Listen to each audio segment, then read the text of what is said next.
saya menghubungi Raihan dengan NIM 19051204 dari prodi S1 Teknologi 2016B. Ya, kali ini kita akan melakukan praktikum DHCP server dengan tujuan memahami fungsi DHCP server dan juga klien, terus mensimulasikan DHCP server dan klien dengan Cisco Packet Tracer. Dasar teori pengertian dari DHCP atau Dynamic Configuration Protocol adalah layanan yang secara otomatis memberikan nomor IP kepada komputer yang memintanya. Komputer yang meminta nomor IP tersebut disebut DHCP server, sedangkan komputer yang meminta IP disebut DHCP klien. Dengan demikian, administrator tidak perlu lagi harus memberikan nomor IP secara manual pada saat konfigurasi TCP atau IP, tapi cukup dengan memberikan referensi kepada DHCP server. Ya, untuk di sini, untuk yang ada di sebelah kiri ini adalah komputer klien, yaitu komputer yang meminta IP secara meminta IP langsung ke DHCP server. Jadi untuk yang DHCP server ini yang sebelah kanan yang memberikan IP kepada DHCP klien. Ini ada komputer klien dan juga komputer server. Ya, cara kerja dari DHCP server sendiri ada 4 tahapan proses untuk memberikan konfigurasi nomor IP. Jika klien memiliki NIC lebih dari 1 dan perlu nomor IP lebih dari 1, maka proses DHCP dijalankan untuk setiap adaptor secara masing-masing, secara sendiri-sendiri. Untuk yang pertama ini ada DHCP Discover. Terus DHCP Discover ini klien meminta nomor IP ke server, broadcast mencari DHCP server. Jadi nanti meminta dari kliennya. Terus kedua DHCP over. DHCP server bisa satu atau lebih. Jika memang ada 2 atau lebih dari DHCP server, bisa mempunyai nomor IP, memberikan penawaran ke klien tersebut. Jadi ini nanti menawarkan ke DHCP klien dari DHCP servernya, jadi menawarkan. Terus ada yang ketiga DHCP request. Nanti dari DHCP request ini sendiri komputer klien akan meminta memilih penawaran dari DHCP server pertama diterima dan kembali melakukan broadcast dengan message menyetujui peminjaman tersebut dengan DHCP server. Jadi nanti bakalan istilahnya menerima dari DHCP server.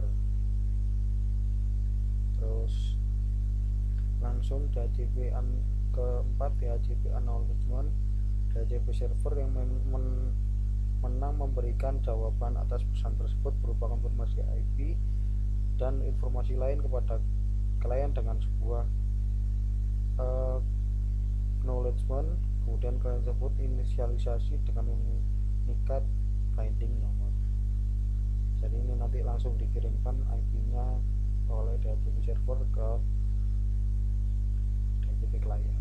Langsung ke percobaan. Untuk skenario dalam percobaan ini kita mensimulasikan DHCP server dan DHCP klien di atas jaringan wireless bridge yang telah kita praktikumkan sebelumnya.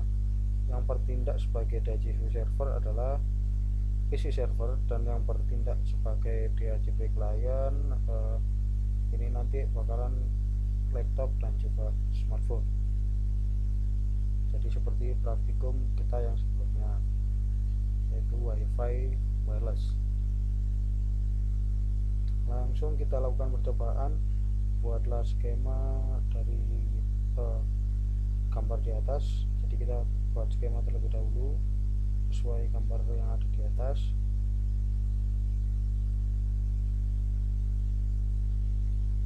Ya, ini seperti praktikum yang kemarin. Lalu kita setting IP secara statik menggunakan 192.168.1.253 dan di sini kita menggunakan /25 di static. Kita masuk ke setting dulu, kita setting DHCP servernya.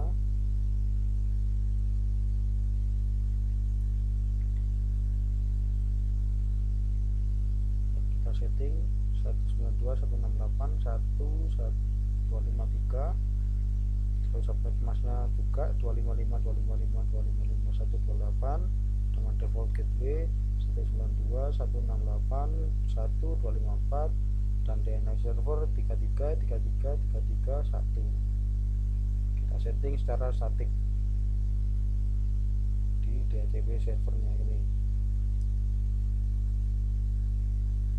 Nah, terus kita aktifkan DHCP server dengan konfigurasi seperti gambar berikut. Nah, kita setting terlebih dahulu sesuai gambar yang ada di modul.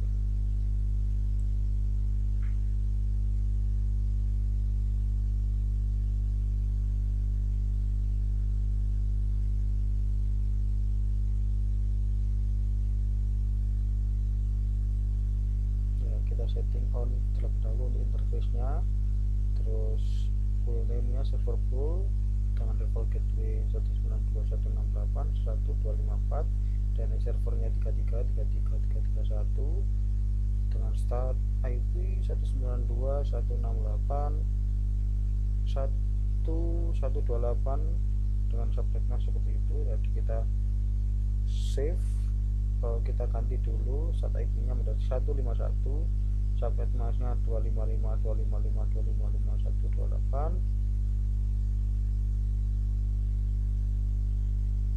Jangan lupa kita save terlebih dahulu.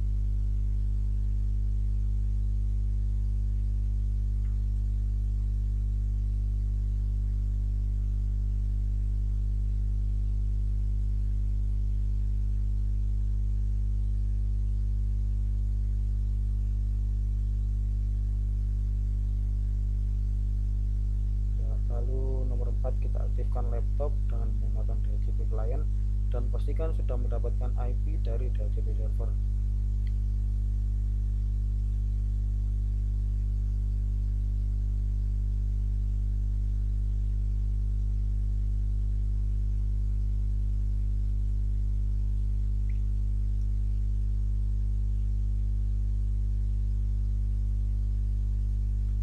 Ya, kita lihat di DHCP servernya, kita lihat config-nya.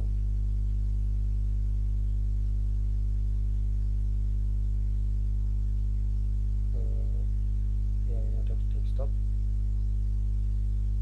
Kita setting static dulu, terus DHCP kita minta, kita requesting, ya berhasil, DHCP-nya berhasil masuk sesuai dengan IP address subnet mask default gateway dan DNS servernya juga sudah sesuai. Untuk laptop berhasil sesuai apa yang kita request tadi, sesuai DHCP-nya. Terus lanjut ke aktifkan smartphone dengan menggunakan DHCP client dan pastikan sudah mendapatkan IP dari DHCP server. Jadi ini nanti sama seperti laptop. Kita close dulu, ya kita masuk smartphone, config, desktop. Ya, kita konfigurasikan dulu static, kita kasih static down dulu, terus DHCP pindah requesting dulu. Ya, berhasil sama seperti yang laptop 192.168.1.153 dengan subnet mask 255.255.255.128. Default gateway-nya 192.168.1.254 dengan DNS server 33.33.33.1. Ya, sesuai apa yang kita minta di DHCP server. Jadi DHCP kliennya sukses. Ya, mungkin itu aja dari saya. Bila ada salah kata mohon dimaafkan. Wassalamualaikum warahmatullahi wabarakatuh.